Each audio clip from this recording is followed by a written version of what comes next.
Hello, my name is Dr. Ched Kuntz. Again, I'm a sports physical therapist, and Maud had asked me to review two of her videos that she's putting out there for the public, and I just thought that this was a great idea.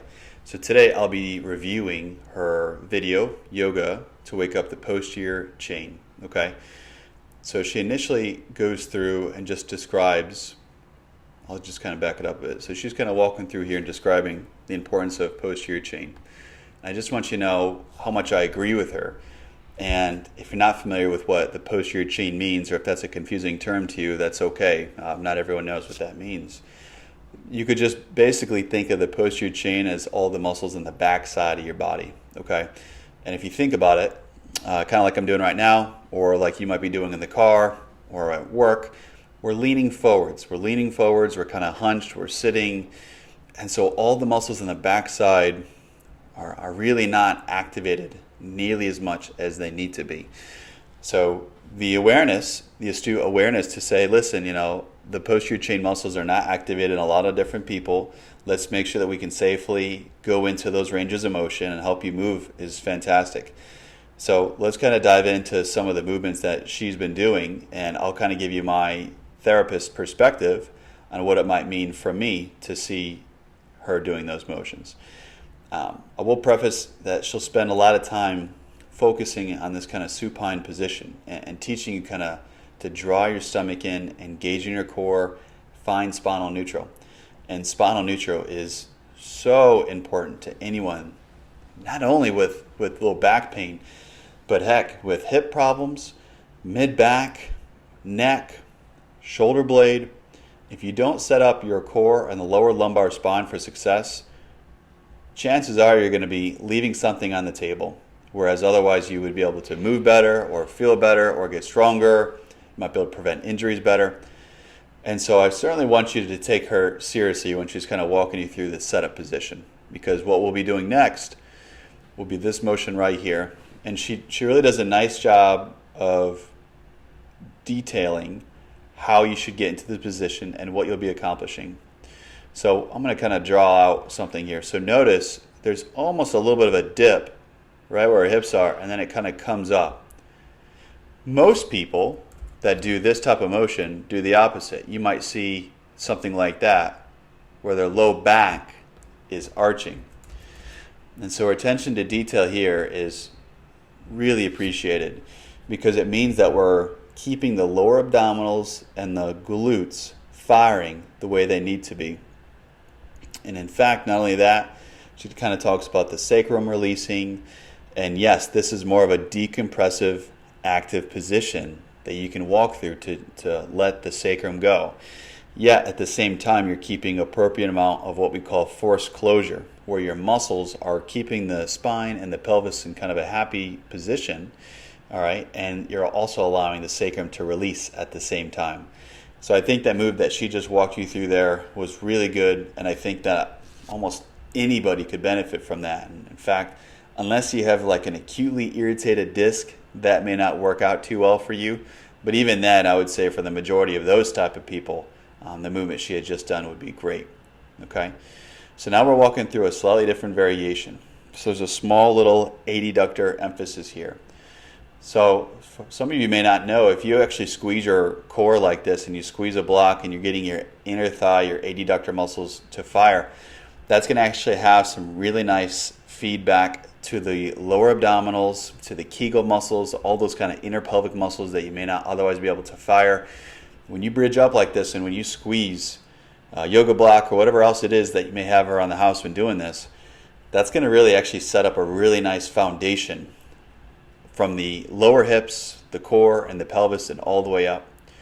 And I would argue that this is a little bit different than like that gym machine, where you sit and you kind of squeeze it. Because she's in a bridge position, you're entering into extension, you're keeping the core locked into a good spinal neutral position, and you're elevating. Look at, it's all hip that she's doing that right there with, okay? And then she's squeezing it a little bit too. Now, when you lift the toes up, that actually makes a big difference, and there's a couple ways to look at this. I'll actually have people do this exact motion if they're too hamstring biased. So if people are struggling with hamstring cramping, I'll actually have them lift the toes up when doing so. Okay. You can also kind of widen the feet a little bit more apart from each other if you're hamstring dominant or bias. And then you can also kind of play around with the amount of knee flexion that you have. I've seen it where on both ends, but more times than not, if you bend your knees even more, you'll have less likely of a chance of contracting the hamstrings.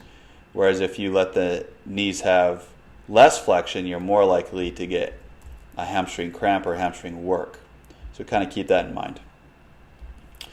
But this is a really nice combo here. We've got the adductor block where you're squeezing it, you're lifting the toes up, driving it through more of the bigger muscles and not letting the calves offload it, if that's what you're kind of looking for, okay? Now she also does it kind of the equal and opposite, which too could have value. So you're lifting up, you're keeping the spinal neutral, right?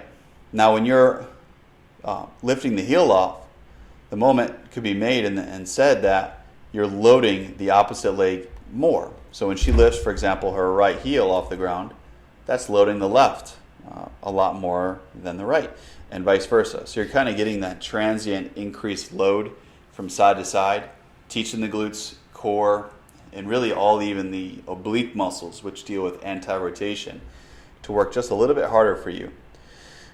In addition to that, you can kind of get the calves. This would be more so the soleus. So the soleus muscle sits on the back side of the calf.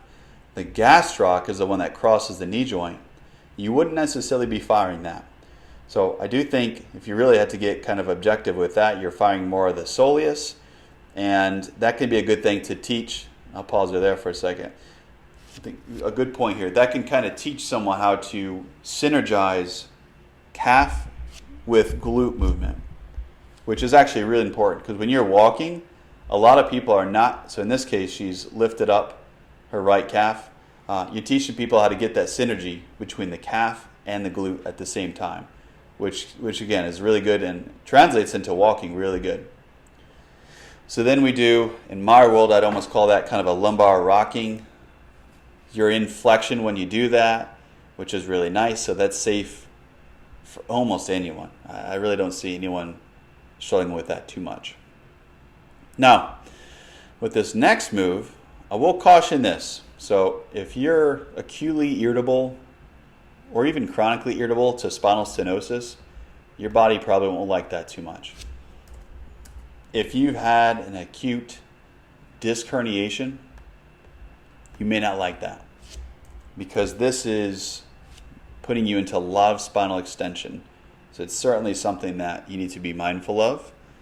More times than not, people don't tolerate spinal extension as well as they do flexion.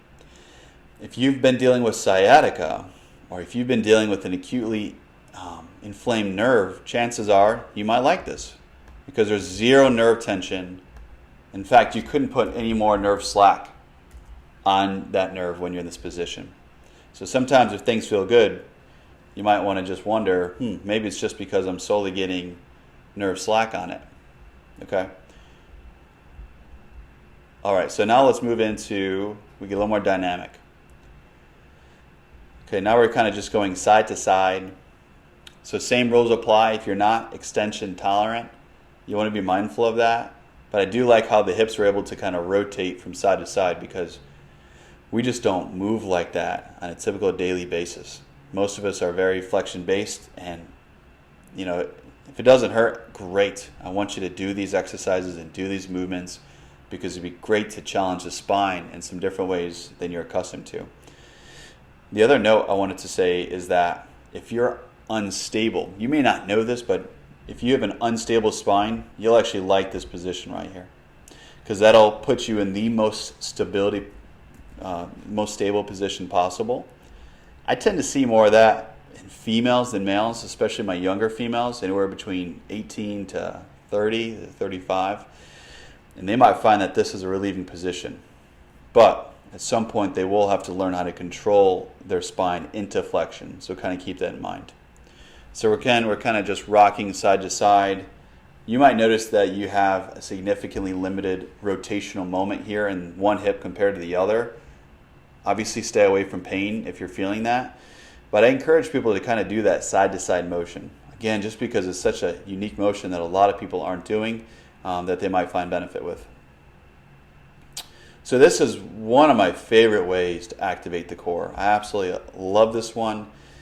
And all you need is a little prop like that. And this is a very hamstring and glute posterior chain, as she had been targeting, based movement. Okay, you can even drive your arms down and try to get your upper chest to kind of leave up towards the ceiling. And that will really fire all those back-sided muscles right away. So a really good counter if you've been sitting all day and all those examples I've said earlier. You might even try that if you want to progress. You could progress it doing one leg, depending what your goals are. But that'd be a really tough kind of posterior chain based plank, reverse plank if you will. And you could even progress that into one leg. So that would be something you could look into. But I really love that, and that's just, a blurb here is that most people don't know what I speak of when I say the traditional plank. But no one does this type of plank all the time, right? So why aren't we doing this one more often? Well, maybe we should. And so I think she kind of brings some really good attention to that. So another really good stretch. We're in flexion here, and we're just kind of stretching out some of the tissues. Understand that you're probably stretching more than just the piriformis.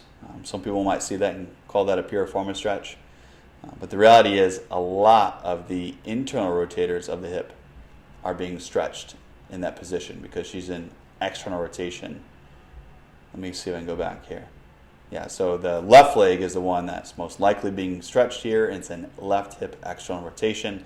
So that means all your internal rotators are being stretched. So understand that you are stretching more than just one muscle tissue than you might expect to. So, Maud, great job. I think, as I'll say again, the attention to stretching out and getting the posterior chain firing is excellent. I think more people than not need to be aware of the fact that we need to fire the posterior chain. And I think certainly people should go into this with some curiosity, learning how to fire those muscles, and really just do it the way you've exactly walked through it. I think your appreciation with the spine, knowing that you go into extension is very, very good, much better than most people. And for those of you that are about to walk through this, just understand that not every spine is the same. Don't push through pain, and make sure that these movements feel good and make sense to your body. And she's really diligent to make sure that you know that exact thing, which is another reason that she's just a wonderful yoga teacher and really knows her stuff.